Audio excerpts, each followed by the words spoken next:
Hi, my name's Sophie. And I'm Sian. We both suffer from a hair loss condition called Trichotillomania. That, if anyone doesn't know, is a disorder whereby you will pull out your hair, essentially. And for myself, it's been primarily focused on my eyelashes and my eyebrows, although more so my eyelashes recently. And for me, I'm similar in that I pull from both my lashes and my brows, and it's almost like an uncontrollable urge to pull your own hair out. Yeah, there's not a lot of research around it. So, I mean, I know for me, I've had this since I was about 8 years old, and I actually only found out that it was a formal disorder when I was about 14 years of age. I didn't realise that it was a thing, and I don't know whether you had the same. Yeah, I mean, I think I was around 10, maybe just under 10, when my parents started looking into it and trying to find a name for what it was.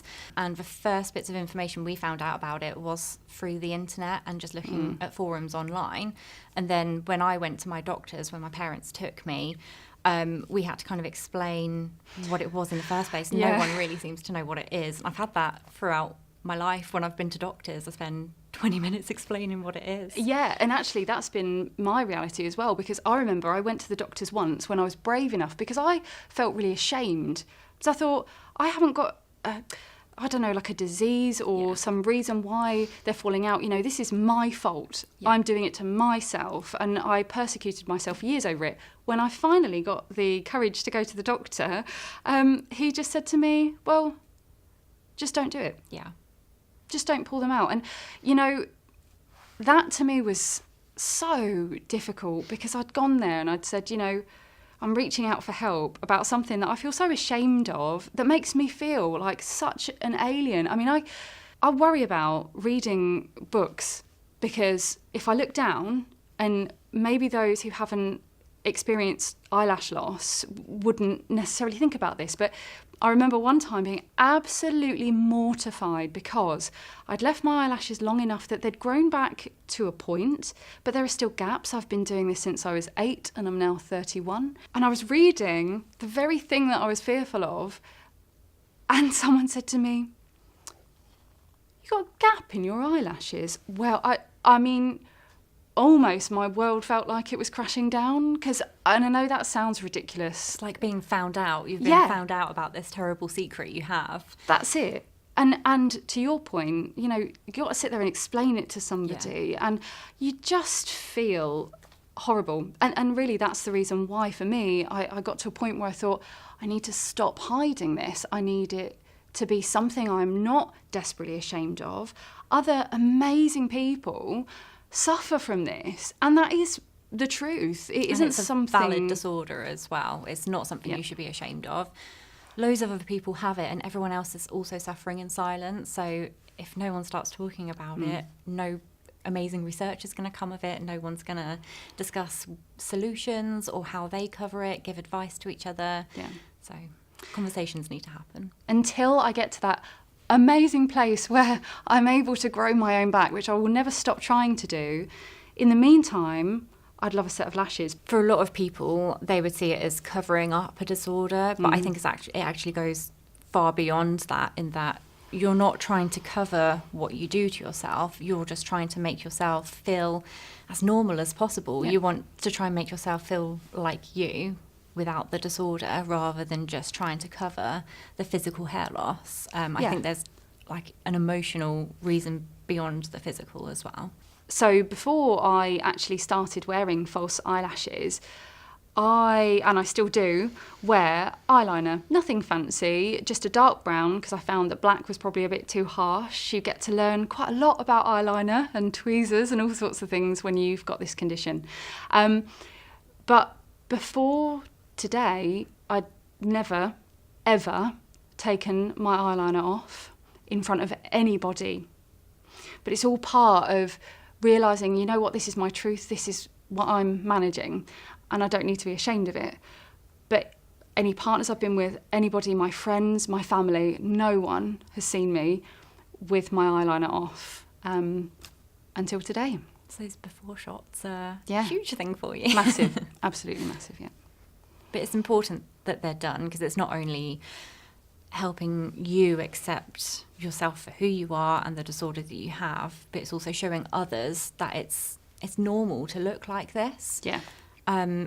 Some people might look at the photos and think, oh, that's shocking. They haven't got any eyelashes, but it's a completely valid way to look. It's our normal. I always felt like I just looked like an alien, and I'd done it to myself, and I didn't want to inflict that on anyone else to have to see, which might sound silly. As well. I'm ashamed of making myself look that way. Yes, I am. Even though I shouldn't be.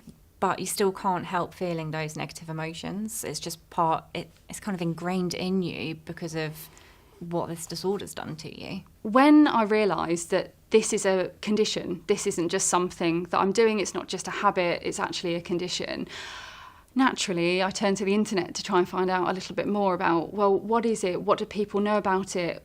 More importantly, how can I stop it? And how can I just feel normal again? And through doing that, I'd not known a single person in my life, friend, family, no one at all was familiar with this. And I felt so lonely. I then came across a blog online which just blew me away. And that was Sophie's blog. The reason why it really blew me away, I mean, the writing is beautiful, but it had content on there about trichotillomania that was so honest and so raw. She was brave enough to put photos of herself on there, and I say brave because she's beautiful anyway, but the point is that I'd never felt that was something I could ever show to anybody, and there she was on the internet going, you know what, this is valid, this is a concern that other people have, you're not on your own with this.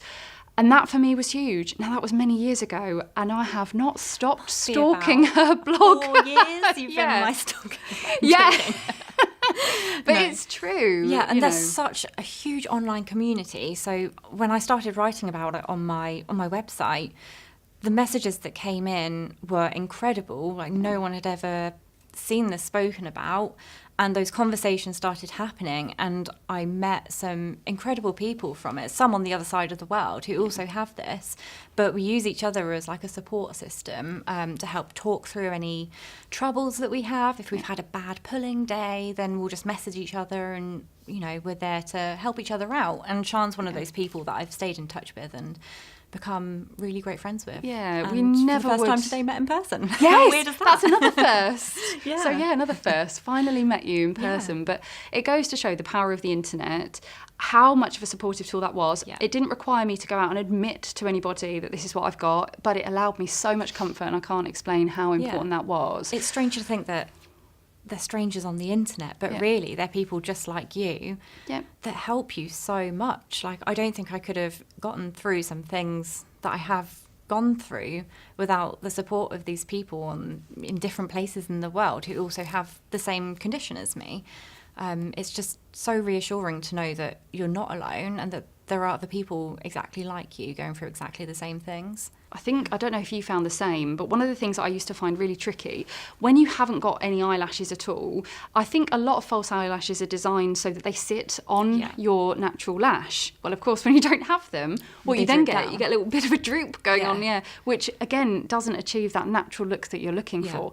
Now, what I like with the C-Lash range is that because you've got that invisible tape almost, you're not having to worry too much about that, because you can place them. Normally you have to go really, really close to your lash line, but actually you can place them that little bit further up, much more comfortable. There are 3 styles in the C-Lash range. So you've got the natural style, so that's for more your day-to-day wear. But if you are looking for something that's a little bit more glamorous, there's the 2 styles that Sophie and I are wearing, which is the volumizing lashes, so the volume, which are the ones I've got. Yeah, and I've got the lengthening ones on, although I think both of these could also be worn during the day. They're really versatile range, so something to suit every need.